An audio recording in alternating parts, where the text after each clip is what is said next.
La formación del Estado liberal. El objetivo de la sesión de hoy es comprender cómo la formación del Estado liberal se debió a la convergencia de distintas causas de tiempo y espacio distinto. ¿Alguna vez te has preguntado cuándo se comenzó a utilizar el sistema de voto para elegir a los gobernantes? ¿Cuándo comenzamos a entender que todas las personas somos iguales y por lo tanto debemos tener los mismos derechos?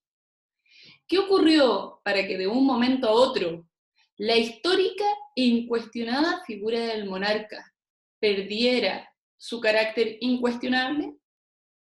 Aunque no lo creas, la respuesta a esas y a muchas otras preguntas, incluidos aspectos de nuestra vida cotidiana que hoy en día consideramos como obvios, las puedes encontrar al estudiar los hechos y cambios que impactaron al mundo occidental a finales del siglo XVIII, siglo que se desarrolla entre 1700 y 1799, y la totalidad del siglo XIX, siglo que se desarrolla entre 1800 y 1899.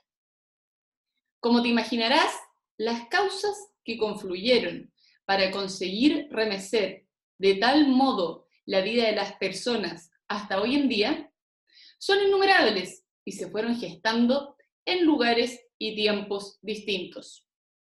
Aunque en la mayoría de ellos podemos establecer como denominador geográfico común Inglaterra, la formación de las ideas que motivarían en gran parte los procesos que acontecieron desde finales del siglo XVIII y durante la gran mayoría del siglo XIX, se desarrollaron en tiempos totalmente distintos. Thomas Hobbes, pensador de origen inglés, estableció las bases del contrato social en su obra El Leviatán, en 1651. Adam Smith, padre del liberalismo económico, modelo que comenzaría a ser replicado de forma transversal en Occidente, escribió su famosa obra La riqueza de las naciones en 1776. Y así podríamos seguir enumerando distintos ejemplos. A pesar de que, como señalábamos, las causas que dieron origen a la formación de esta nueva idea de Estado fueron muy distintas entre sí, cada una de ellas presentan una característica en común: aportar a la conformación de las ideas liberales. De estas ideas liberales se comenzará a configurar el liberalismo o la ideología liberal, el que, por cierto, es un concepto sumamente dinámico y abierto a muchísimos matices, ya que lo que en el siglo XIX se entendía por liberal no es lo mismo a lo que entendemos en la actualidad. Aún así, puede afirmarse que el liberalismo se trata de un clima de pensamiento que se patentó en la filosofía, en las ideas políticas, en la moral y en la economía, y se consolida a partir de la independencia de Estados Unidos, la Revolución Francesa y las emancipaciones americanas. Y desde allí se extendió a todo el mundo occidental durante el siglo XIX. A pesar de ser un concepto sumamente difícil de definir, podemos sintetizar lo esencial del liberalismo como una doctrina filosófica que afirma la libertad del hombre por sí misma. Lo anterior significa, en la práctica, la defensa irrestricta y absoluta de la libertad de pensamiento, de religión, de conciencia y de prensa, el fin del monopolio y la libertad de comercio, y la libertad de participar en los asuntos políticos, aunque este derecho, en un comienzo, fue reservado para un grupo específico de hombres. Aunque en muchos aspectos las ideas liberales se pueden identificar con las ilustradas, se suele relacionar la corriente liberal con el siglo XIX, pues fue en este momento cuando estas ideas comenzaron a plasmarse en la realidad de los ordenamientos políticos, las costumbres y la mentalidad occidental, consolidándose así en la cultura burguesa.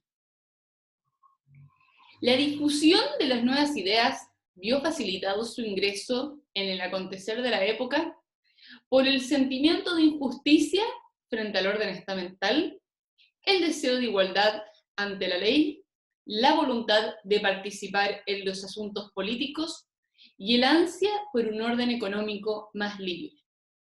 En dicho escenario, las históricas estructuras que se habían logrado mantener hasta esa época tenían sus días contados.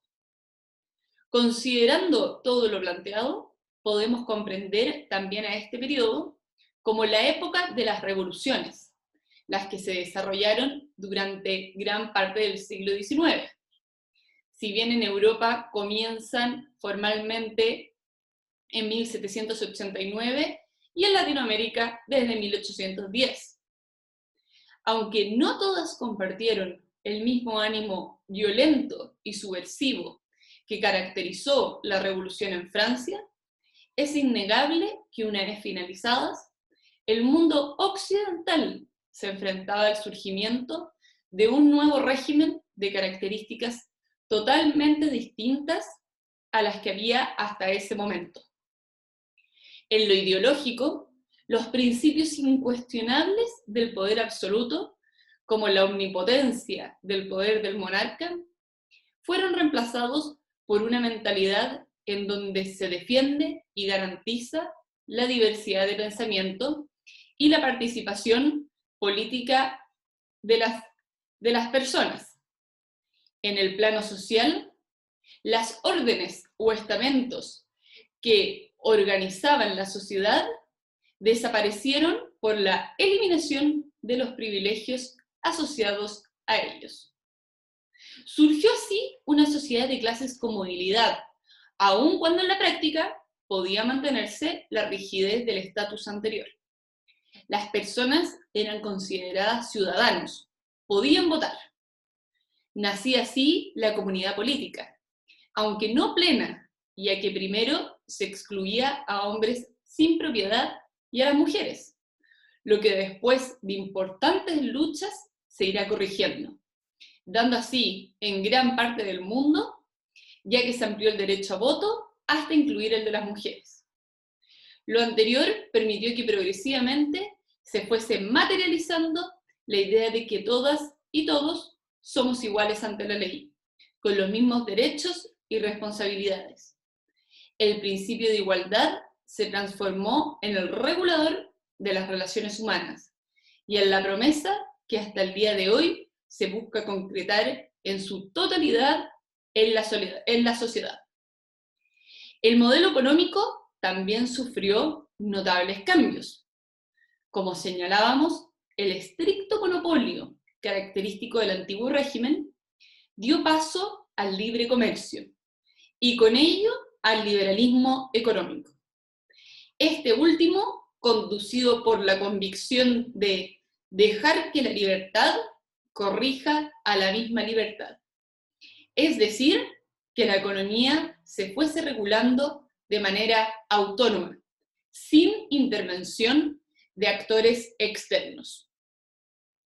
En lo político se instaló, si bien de modo bastante restringido en un comienzo, la idea de democracia y representatividad. El gobernante dirige porque fue escogido por su pueblo, por un tiempo limitado.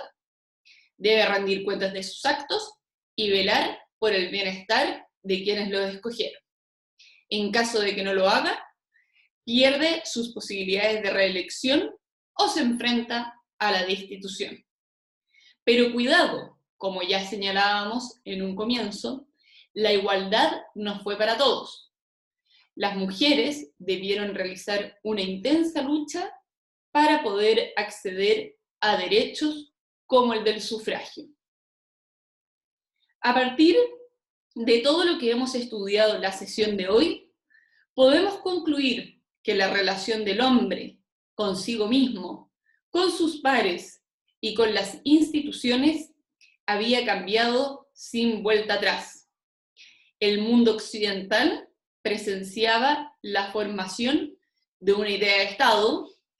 Estado es el país soberano reconocido como tal en el orden internacional, asentado en un territorio determinado y dotado de órganos de gobierno propio, de una idea de Estado, como señalábamos anteriormente, fundamentado y guiado por un concepto clave, el de la libertad.